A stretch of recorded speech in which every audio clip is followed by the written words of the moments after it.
নমস্কার বন্ধুরা, আজকে আমি আপনাদেরকে সুজির কেক বানিয়ে দেখাবো। এখানে আমি 1 কাপ চিনি নিয়েছি আর 1 কাপ সুজি নিয়েছি, মিক্সিতে ভালো করে ব্লেন্ড করে নিয়েছি।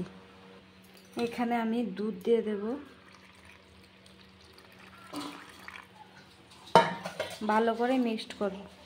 এখানে আমি পাকা আমটা দিয়ে দেব, আম ব্লেন্ড করেছি। এখানে আমি ইনো অ্যাড করব।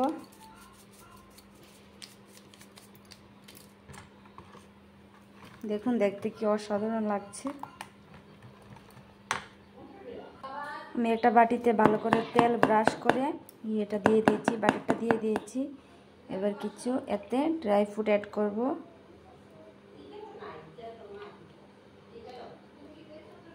আমি একটা কড়াইতে ভালো করে বালি দিয়ে দিয়েছি, বালুটা ভালো করে গরম করে নিয়েছি। এবার আমি বাটিটা বসিয়ে দেব, দিয়ে আমি একটা ঢাকনা দিয়ে ভালো করে ঢেকে দেব 45 মিনিটের জন্য।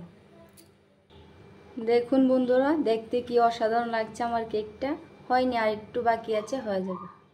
দেখুন বন্ধুরা, আমি এবার একটা কাঠির সাহায্যে দেখে নিচ্ছি, কেকটা চেক করে নিচ্ছি ভালো করে।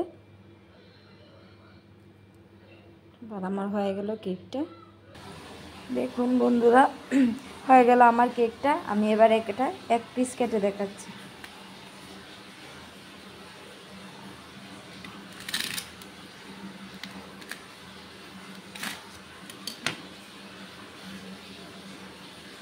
দেখুন কি স্পঞ্জি হয়েছে। দেখুন বন্ধুরা, কতটা স্পঞ্জি হয়েছে। আশা করি আপনাদেরও ভালো লাগবে, আপনারা অবশ্যই ট্রাই করতে পারবেন। ভালো লাগলে লাইক সাবস্ক্রাইব করবেন। ধন্যবাদ।